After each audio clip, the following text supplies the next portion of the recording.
going around there, so please do sign in and get that done. My name is Garrison Akers. I'm just sitting in because right now we're in between zoning administrators. I'm the safety director for Tama County. And I think we'll go ahead and start with pledge of allegiance. Do the, yes.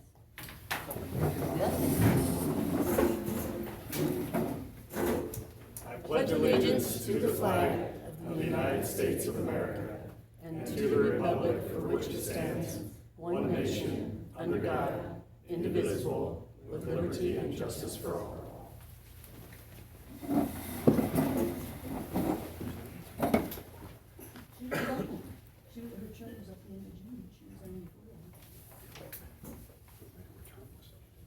Okay, the first item on the agenda here, or second item, I guess, is the electing new chairperson.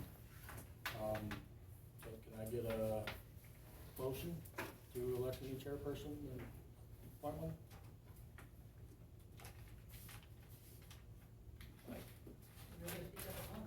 Come on, Nikki. Mike? Okay. So I got a first for Mike, second for Mike. All in favor? Aye. Opposed? Okay, can we do a roll call vote on that, please? Yes, Mike, I don't know if, I'll abstain, Todd? so I don't Yeah. get an issue. Nikki? Yes. Kurt? Yes. Okay.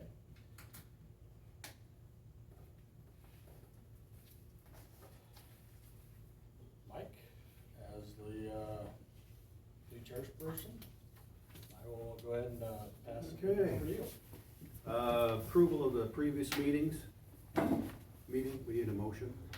Questions? I'll make a motion to approve. Okay. I wanted to, we didn't have this on the last sentence on our minutes though, did you notice that? I mean, that was added after we adjourned, so I'm not sure if it can even be on the minutes, can it? No, no, if it wasn't, It was not? it wasn't during the meeting, so it can't be on the minutes. Okay, Okay. so I don't know if we need, do we need? You can to- scratch that, that should Okay. be scratched, Okay, because it wasn't brought up during the meeting.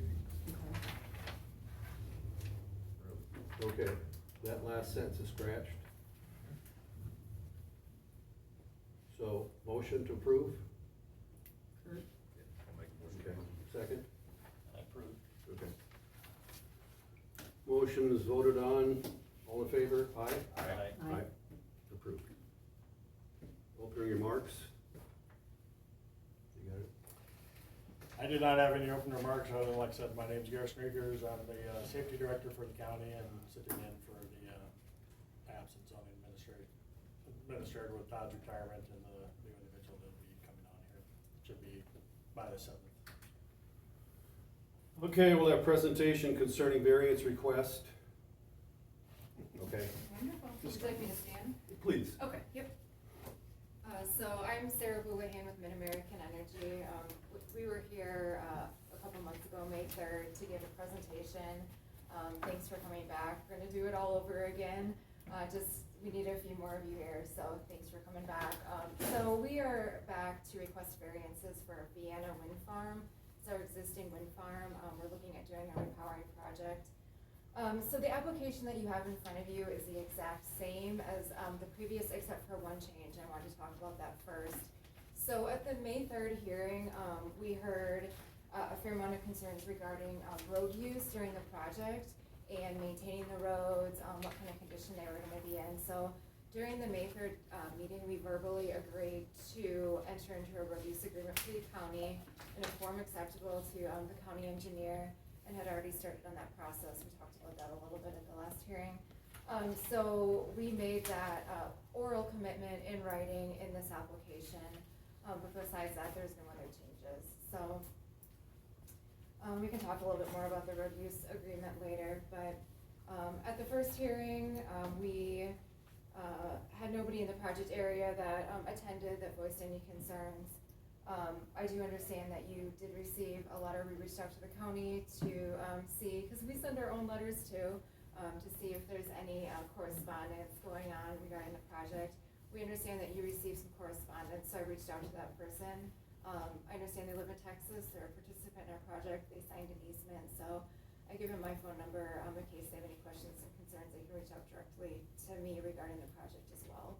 So, I have not heard as of walking in here. So going back to the application, the repowering work that we are, planning to do, is very similar to the work that we recently completed in our Laurel Wind Farm project right next door in Marshall County. So that was finished up last year. We replaced the nacelles, the blades, the top tower sections on those turbines. The benefit to doing all that work is that they make more efficient turbines, we're able to operate them longer in the future. They generate more electricity without adding any more turbines. It extends the tax payments to the county. So, since we're able to operate them longer, we plan on making those tax payments, longer into the future. In addition, it extends and increases the landowner payments. So, by doing this project, by repowering, we're increasing the megawatts. That's how the landowners get paid. So we are, increasing landowner payments for anybody that has a turbine on their property with this project. Just last year, we paid $900,000 to landowners for this specific project. And again, like I said, it's gonna extend and increase by repowering those turbines. Because we plan to put on the longer blades, our ordinance, the ordinance in Tama County says that the overall height of the turbines determines the setbacks. So since we're increasing the overall height with new blades, we're needing to be, if we were to be in strict compliance with the ordinance, we need to be 1.1 times the total height away from the right-of-way and away from ground power lines, and there was a few other things listed. But what we're asking for is specifically for 3 turbines, and those 3 turbines are encroaching on a public road right-of-way setback. They will not, if the turbines were to, rare case, fall down in that direction with the blade up, it would not hit the surface of the road. This is just the right-of-way that we're talking about. So that's 3 turbines. The 4th turbine that we asked for in our variance application is for an encroachment to above ground power lines. So that one is encroaching on the 1.1 times turbine height setback. So the dimensions shown in the application, we chose kind of like the highest worst case. We are looking at a couple different turbine configurations right now, working with different turbine suppliers to find the optimal match for this project. So I picked the largest turbine. It could be something smaller, but that's the maximum that it could be. Ground clearance. So the last variance that we're asking for is on all 20 turbines in Tama County, a variance for the ground clearance. So that's when the blade is pointed towards the ground. The Tama County ordinance says we need 75 feet. So we're asking that to be reduced to 50 feet. And that's because the longer blades will be slightly closer to the ground. So these are the exact same variances that we asked for in Marshall County with our Laurel project that I previously mentioned. Exact same variances in Marshall County was approved by the Board of Adjustment in 2019. Just recently we had the 44 turbines in this project in Marshall County approved by their Board of Adjustment just a couple months ago. So these are the same variances, and in a broader sense too. I mean, we've repowered almost 1,200 turbines in the state. So every single one of those projects, we were asking the county to approve those projects, and they did. I mean, I think we've done 15 of these, 15, 16, 17 of these hearings now. Ben and from the county's asking for the same thing, so they've all been approved. So if we were to strictly comply with the ordinance as written for these 4 turbines that I mentioned, we would have to dig up the foundations, move the turbines to the new location, which is, depending on the variance, requested 30, 40 feet, moving the turbine itself. We'd have to reroute the cable, dig that all up in the field. So again, that would be very disruptive and invasive to the field, so that's why we're asking for this route for a variance instead of having to comply and move those turbines. Timeline, so we are looking at starting construction at the earliest this fall, most likely this spring for construction. Prior to starting construction, we'll be holding a landowner meeting for all of the participants in the project. We will also be issuing landowner construction payments. So these are payments in addition to their crop damage payments. So anybody who has a turbine or is impacted by construction on their property will receive a construction payment. Again, I talked about construction crop damage payments that will be made. We'll also be notifying prior to construction starting any landowners that live in the project area that might not be participants, but we want to notify them of the haul routes and where traffic will be and what mitigation measures we'll be taking with water trucks, that sort of thing.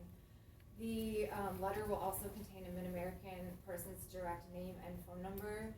So if there's any concerns that acreage owner can reach out to us directly to talk about any concerns during construction of the project. So,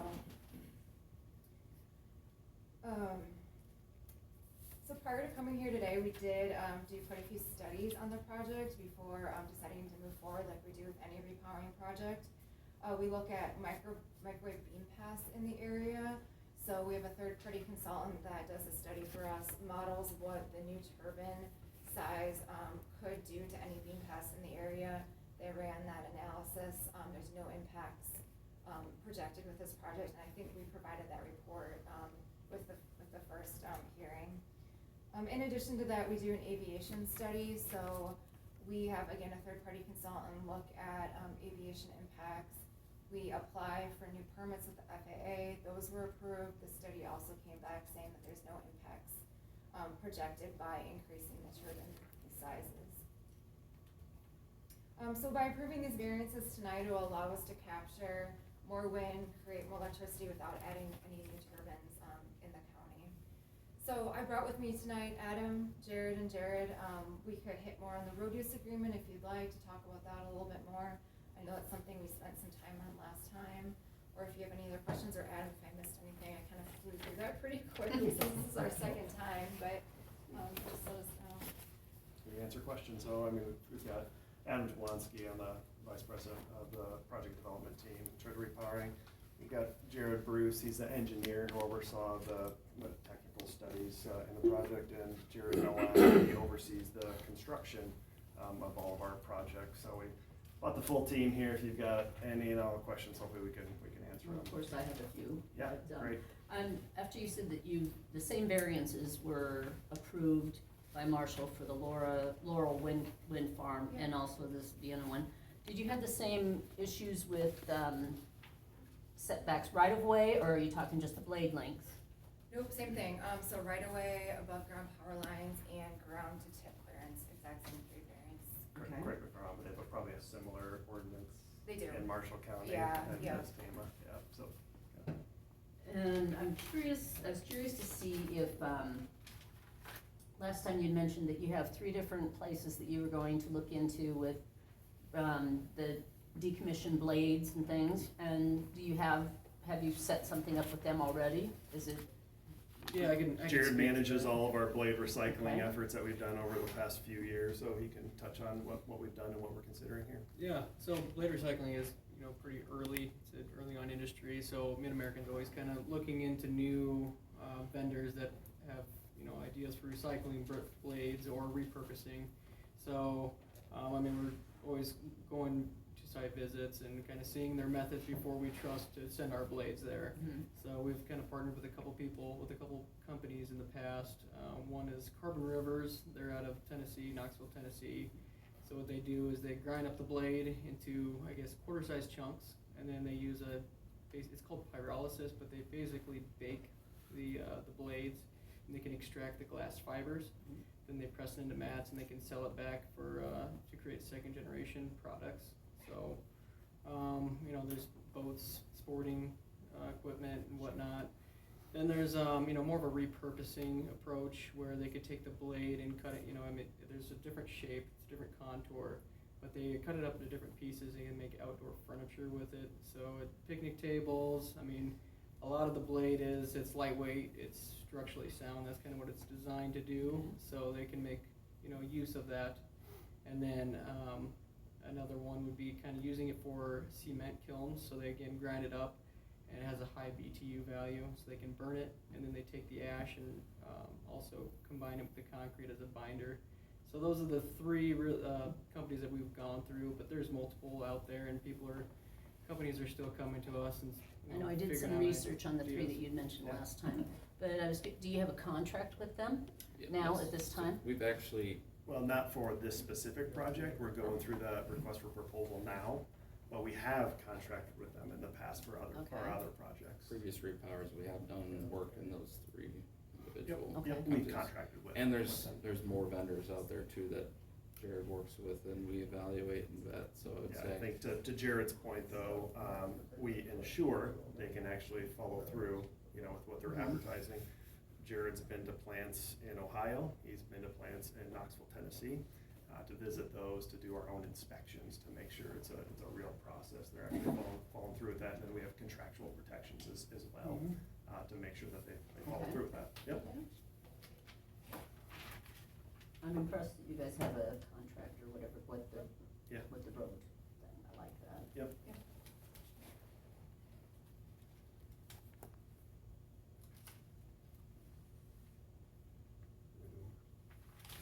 You're still looking. I make notes of that, no, 'cause does anybody else have any questions on the, you mentioned, have you guys started, or you were gonna do a testing thing on the lights? Has that project started? Got the expert here. We just started construction on that, Oh, yeah? installing the tower. It's in Okay. Guthrie County, Iowa. So we went through the permit approval process a couple months ago, and we are just broke ground last week. Last week. We broke Okay. ground on installing the access road to where we can build the tower. So our plans are now to have that all installed by the end of August, I think is the current, somewhere around there, end of August. Then we'll start our testing Okay. in the months after that to make sure it's a viable system, but it's under Sounds- construction now. sounds good. Yeah. I think they're pretty good on that, Mike. Okay. Questions? We'll have comments from the public. I just ask that you keep your comments, questions, concerns about this project and not something else, please. My name is Al Shafbo, and I live in Dodger, Iowa. To me, this comes down to a pretty simple thing. We have regulations in Tama County on wind turbines. They were good enough 20 years ago. There's no reason to give a variance to a county just because they want to make more money. These variances, these regulations that we have in Tama County are here to keep the residents of Tama County safe and keep the wind towers at a safe distance from people and different things. So we know that we have nothing in the ordinance that stops these people from repowering the wind towers. They can repower them all, providing they follow our ordinance. What they're wanting to do is break the ordinance and make it harder, or make it bigger, and so it's more dangerous for the people in Tama County. So I believe that we should be looking for trying to make the people of Tama County safe rather than trying to give the variance to the wind company so that they can make some more money. They can do all of them without your permission, every one of them, if they follow the regulations. All we're doing here is giving them permission to not follow the law that we have written in Tama County. Thank you. Anybody else? Comments?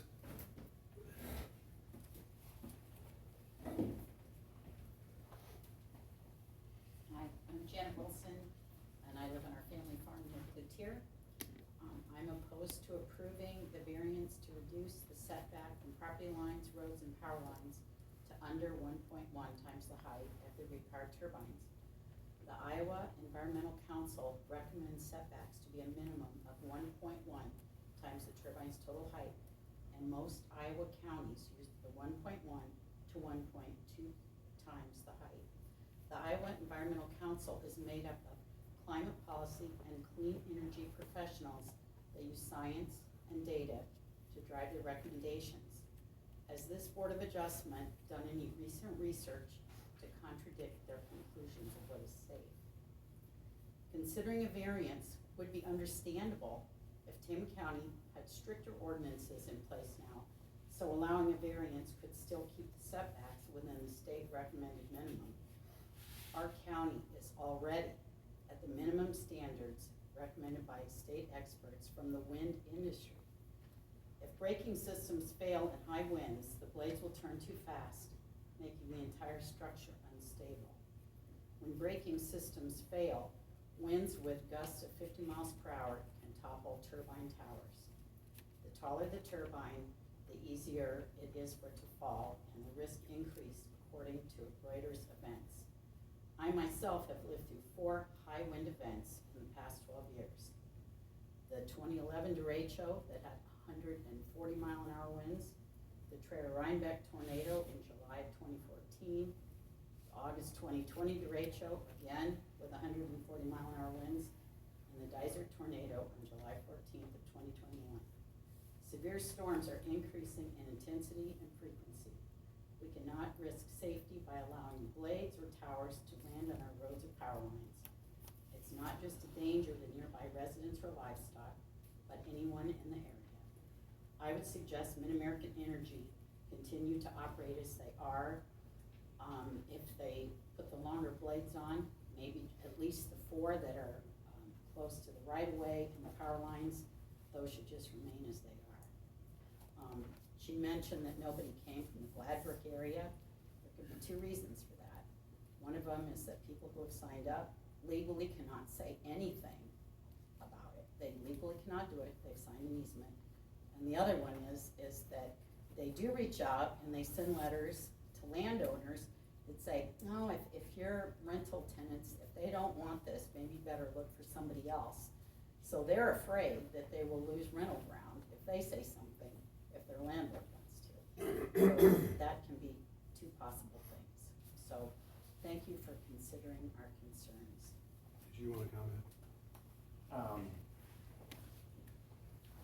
We have already had tenants sign up on, they sign agreements back for the initial construction of that.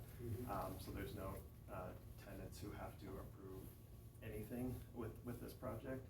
I would say as far as outreach to landowners too, and I mean, we're very proud that, you know, nobody that lives in the project area has shown up. I mean, last time, I don't believe tonight, I don't know the entire makeup of everybody behind me, but, you know, I think that's a testament to the attention we pay to the landowners, to the tenants we partner with and have for 10 plus years on this project. And we do proactive outreach. Like Sarah mentioned, the county sends out their own notices. We send out ours to the same list, and not all of those are participants in the project or have signed agreements with us. There are numerous that don't have a signed, any kind of signed agreement. They are, if they have concerns, even if you've signed an agreement, you're happy to show up here, you're happy to call us, that type of thing. But, you know, I think we've, you know, from the original development through operations up to repowering, you know, we make sure we pay attention to any concerns of those living in the project area, and have heard, you know, nothing to very little from those people who live in that area. Okay. Any other comments?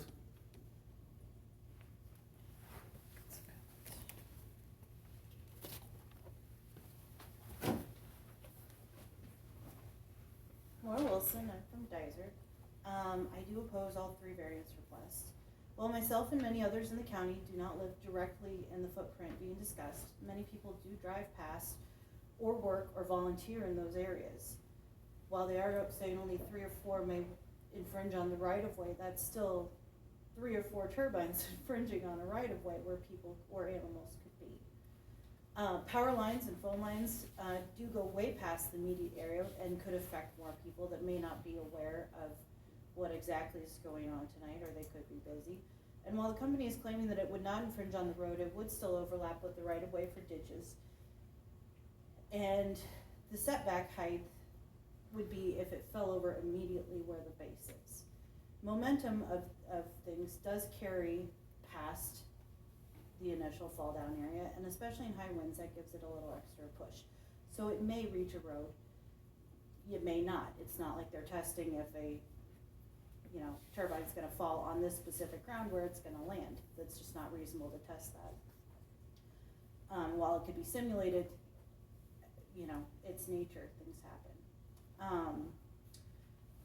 As far as the request for ground clearance to be shorter, I feel it would be a danger to any farm workers in those areas to reduce the amount.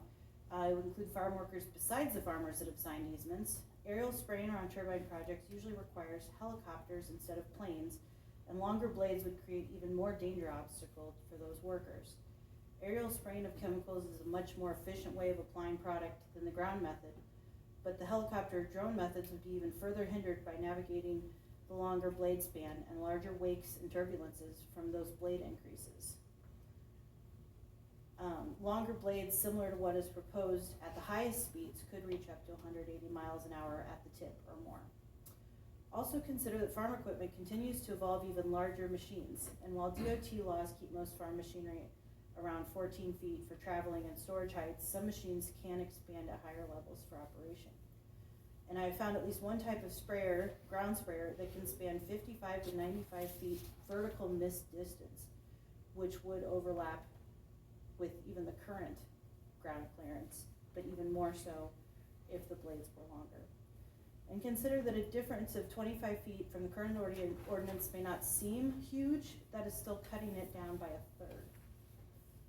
Longer blades have higher tip speeds, they're also heavier so they can carry more momentum. And that could also affect possibilities for ice throw going longer distances. While everybody claims that that's a small possibility, there are cases where it does still happen. And if you're wondering why more people from the footprint area are not present to comment one way or another, consider the Vienna Wind project was implemented over 12 years ago, and that's when most people had signed their initial easements or good neighbor agreements, and that carries through. So while Mid-American may say that people could come talk about it, their initial agreement would still carry through, that the whole purpose of good neighbor agreement is that they don't complain about the project, or they don't, you know, or they're in breach of contract. They're legally not allowed to come speak against it. However, there's nothing to say that they could come speak for it, and you don't see anyone here besides Mid-American that's coming to say, yes, I want the bigger blades so I can get more money. So either those people are all busy and can't come tonight, or maybe they don't agree with it and they're just abstaining from saying yes, I agree. And please take into consideration, this is the first turbine project that has been built in our county, so any variance of the minimal ordinances would be setting precedents going forward for if or when other projects are built in the county. And while our ordinances are minimal, what we do have is there for safety to protect citizens and workers. Thank you. Thank you. That must have been shot down totally unprepared, so I have nothing to speak about. Can you elaborate on the road use agreement? So the one we had prior was janky, $25,000, didn't cover squat, to be honest. I'm just a Tama County taxpayer. So tell me this time, is it expanded, is it better? What are we gonna get besides tiffing money to fix all the roads after your last project? Because that's what our county did. We tipped all the money to fix our roads after the project. Just want to make sure it's okay to answer.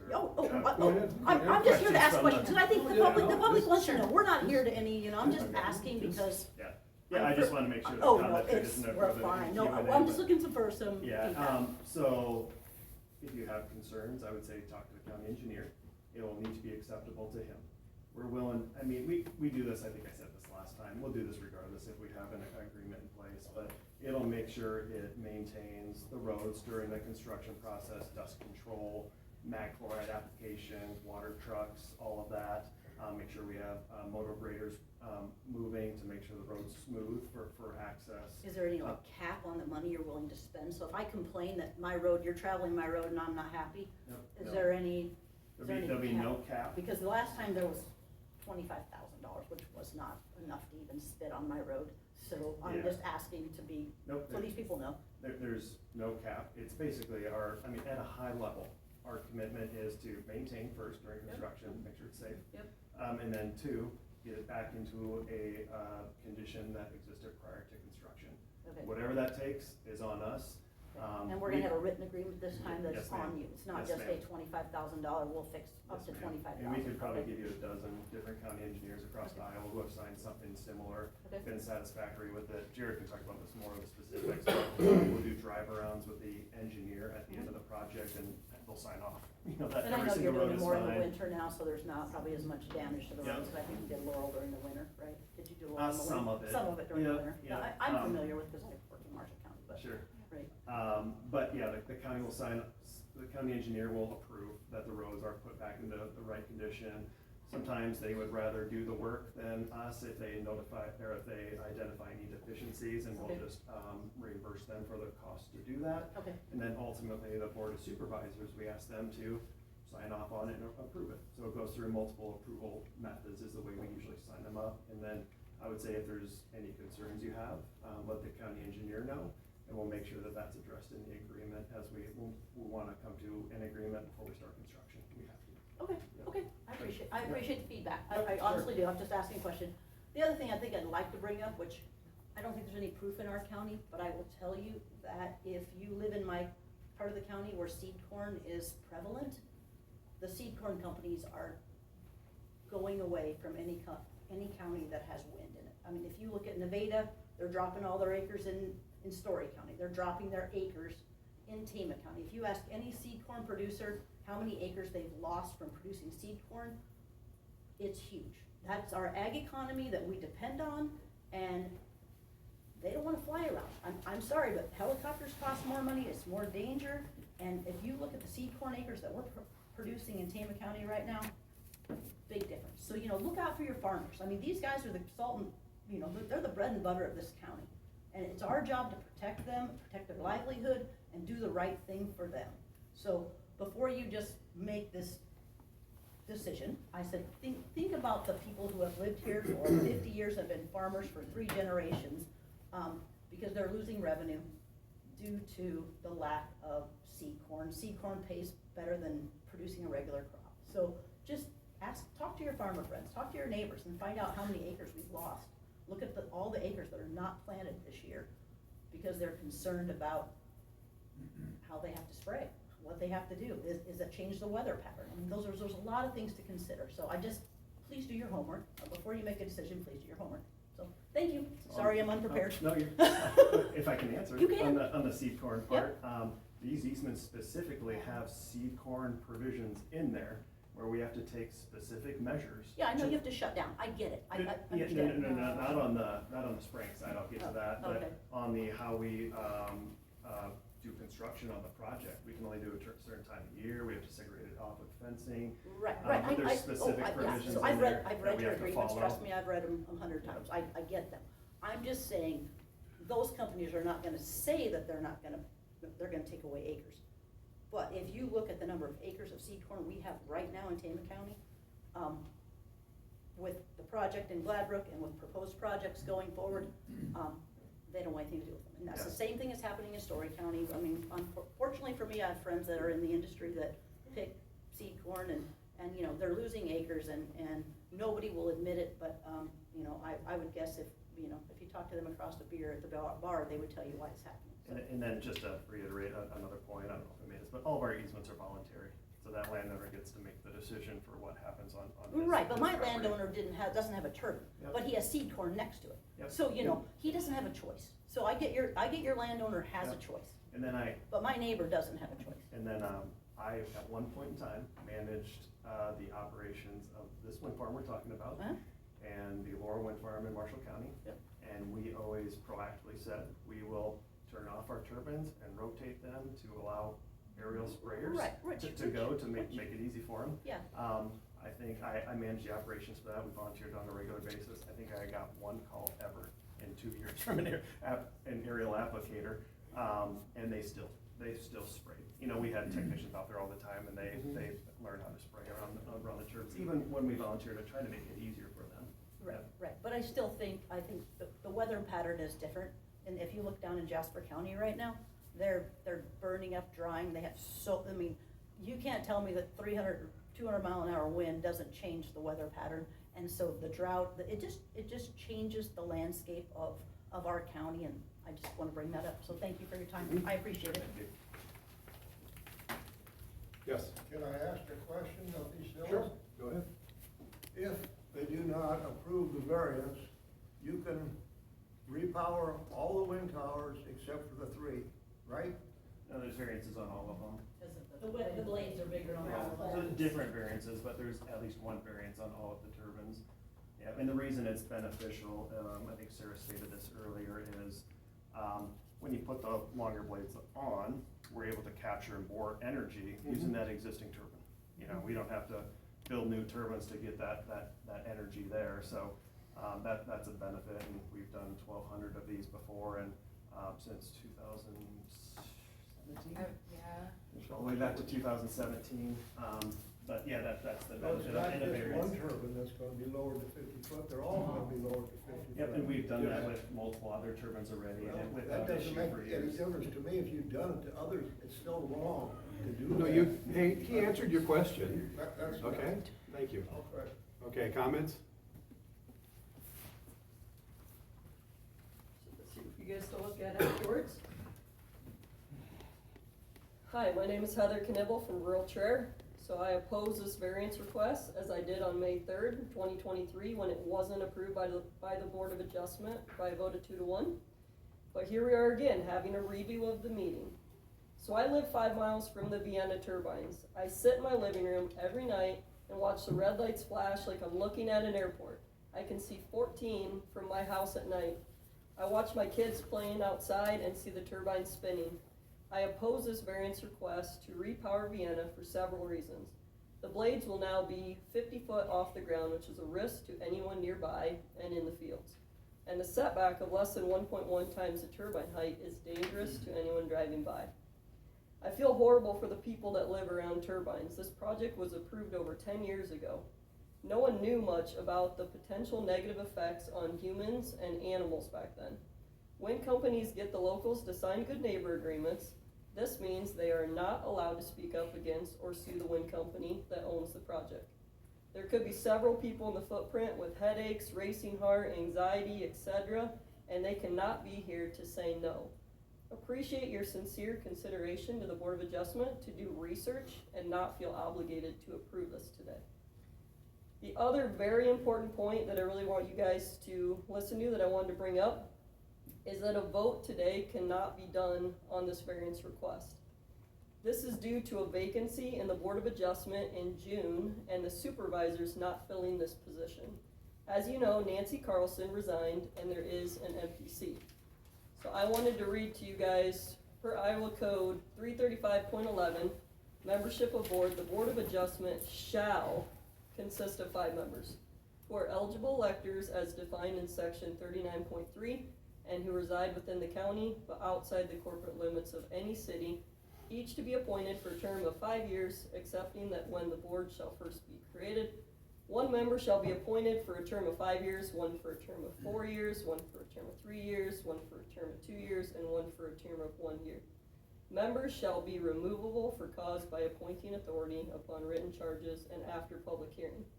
Vacancies shall be filled for the unexpired term of any member whose term becomes vacant. So Iowa Code 4.1 says shall, must, and may. What that means is unless otherwise specifically provided by the General Assembly, whenever the following words are used in a statute enacted after July 1st, 1971, their meaning and application shall be, the word shall imposes a duty. So the county has a qualified candidate that is a woman that the supervisors did not appoint. So there's someone that applied, not appointed, we have to put a woman on the board per Iowa Code. That did not happen, there's only 4 members currently, therefore a vote cannot be taken today. Thank you. Thank you. Here's copies of the codes for you guys, there's 5 of them there.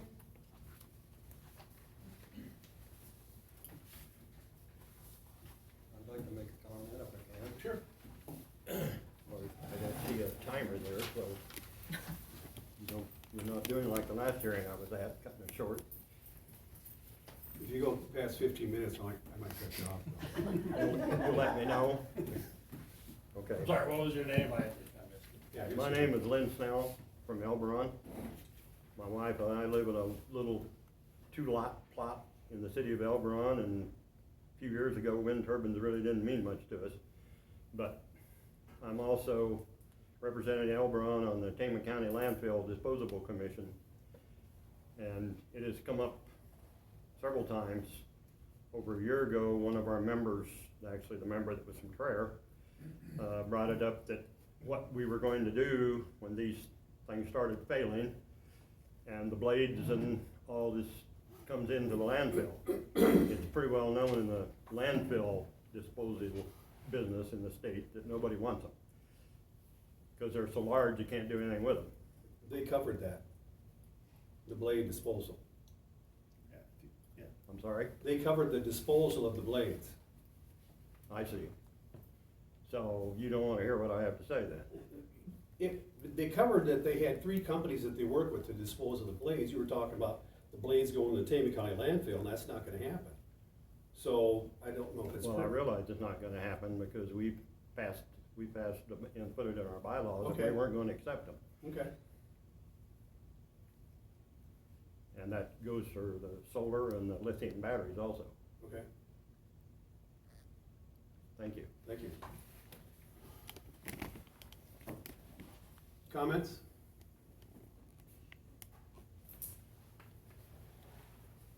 I have a question. Yes. Diane Wagner from Traer. You said that you've done this 1,200 other repowering. Where did those blades go?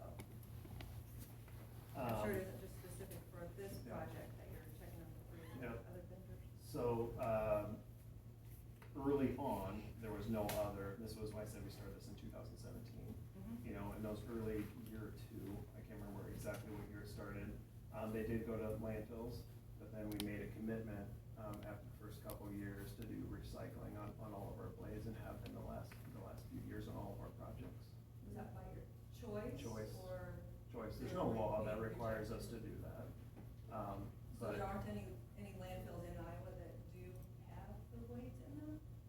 oh, there may be from years ago, yeah, but that's From those 1,200 that you've. some, the minority of those, yeah, because there's, like I said, early on, there was no other options, and landfills accepted them. But it was 3 years ago, somewhere around that time frame. I don't have the exact date, but we made the commitment, we started contracting with all these recycling companies, and that's what we'll do for every, repowering project going forward. Okay, but Karen Hardy, she asked you where those blades are now, where they went. Where are they? Did you go out and pick all of those up? Where are they right now? I'm sorry, which blades? The 1,200 blades, repowered, turbines that you said Yeah. you've already It's worked on. a Where are mix, all if of I can those answer. blades? Yeah, it's a mix. So the earlier ones from 4 or 5 years ago went to some landfills. We weren't responsible for the repowering at that point in time. It was like a General Electric or something did that for us. But then certain blades are in Ohio being repurposed for the furniture. They're in Knoxville, Tennessee, being upcycled as part of Variances. They're in Missouri. They're being used for cement kiln. So all those blades have been picked up. There's no more laying around the farm ground of Iowa. correct. All the blades we're responsible for have made it to the recycling or early on landfills.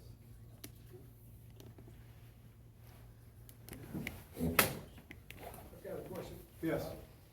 If this is approved, is there a contract that? I'm sorry, I got heard your name. Your name? Danny Houston, Traer. Is there a contract that you have with, if it's the supervisors or the county, or what kind of a contract do we have that we can monitor the type of work you guys are doing? Yep, it'll be the application and then the road use agreement. So those will be with So the that all county. has to be approved by. Sorry, and the building permits, yeah, that's more the administrative, like you get a building permit for your house or a barn or something like that, we go through that. So, yeah, a few things at least. One thing I was gonna just mention that is also, when they talk about the turbines and how it affects, the cropland and the corn, it would affect pollination, just the larger blades. environment around the population on the corn, for seed corn, that could affect other nearby farmers too. Oh, yeah. That could, And we have, compromise those farmers. yeah, we have 3,400 turbines in Iowa, and I haven't heard of a concern, and there's probably more than 5,000 total in Iowa. Yep. Thank you. Any other comments? Hi, comment, question, Andrea DeVore, so do you currently have the easements on the land? Yep. Okay. So are you capable of redoing the contracts? Are you talking about with the landowners? Yeah. So the landowners signed up for the initial installation Right. and repowering already. Right. Yep. I guess what I'm leading to in my question is, just because there's been a lot of concern about knowledge in that, my question is it possible to drop the, you can't talk about it, off of the contract? I'm not sure if we have a lot of different forms of easements. Some of them were developers. Right. This one was a developer that we purchased. I don't know the specific language in this exact easement on there. I would, you're talking about like some kind of gag order clause or Well, something yeah, like that. I mean, I don't know if that exists, first of all, in this contract. I'm not aware of that. Yeah, but It's easy enough to find people, though, right? oh, we can, now that I know the Well, question, go see, back and research it, yeah. yeah.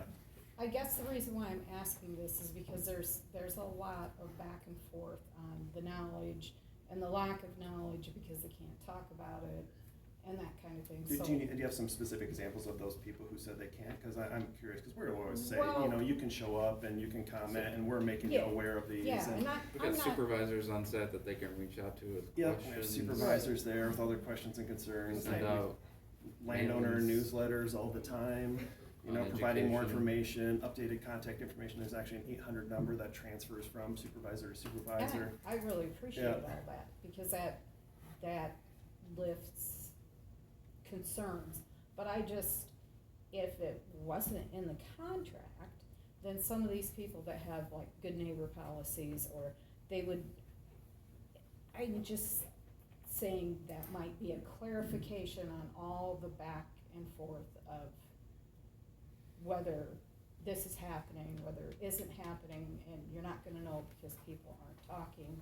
So if that wasn't in the contract in the first place, which you're capable of Yeah. changing, I that think would so. take care of that. We have over 4,000 participating landowners, Right. over 3,400 turbines.